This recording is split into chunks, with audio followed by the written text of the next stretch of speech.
owners of smartphones or any modern electronic devices really often complain of the inability to repair breakages, and it's helped fuel a global grassroots movement pressing for the right to repair anything we buy.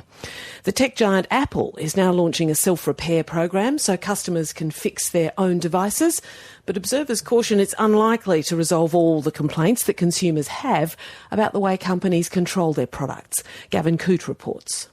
As devices get more sophisticated, it's perhaps no surprise how difficult a simple smartphone repair has now become. Even repair gurus like Guido Verbist have trouble pulling one apart and replacing a screen or component. It's basically almost impossible, to tell you the truth. It's meant to not open it yourself anymore and take it back to the provider for repair. And usually they will replace rather than repair your device. So batteries, for example, you can't take them out anymore. The two big brands, Samsung and Apple, their phones are no longer meant to open.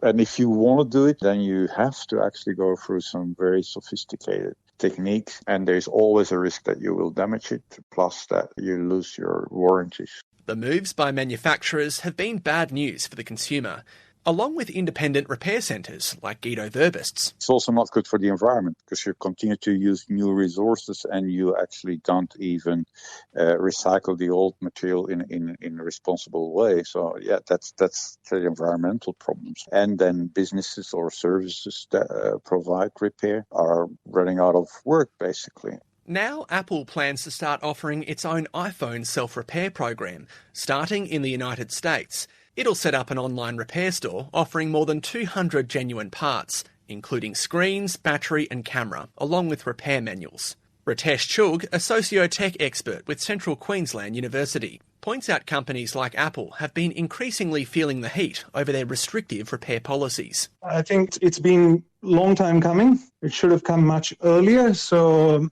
I think it's good timing, although there's a lot of things that are unclear at the moment, such as we're not sure about the pricing because in the past, as you perhaps know, Apple spare parts have been really expensive. What Apple usually does is they slow down older devices. So this still does not resolve that problem of slowing down older devices. Because, I'll give you an example.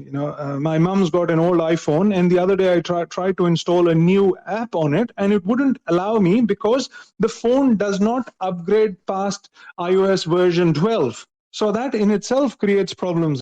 While Ritesh Chugh remains sceptical of just how open and accessible iPhone repairs will become, he's hoping it stirs other manufacturers into action. All companies really should follow suit, whether it is Samsung or you talk about automobile, a John Deere that manufactures agricultural equipment. They've also been in the soup for quite some time over the right to repair movement. Manufacturers have to find ways of developing devices that reduce electronic waste.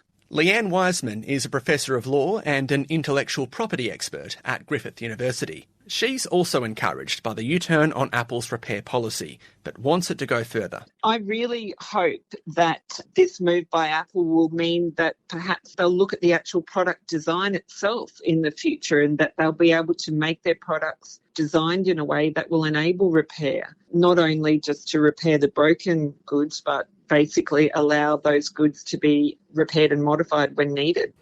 Griffith University law professor Leanne Wiseman, Gavin Coote with that report.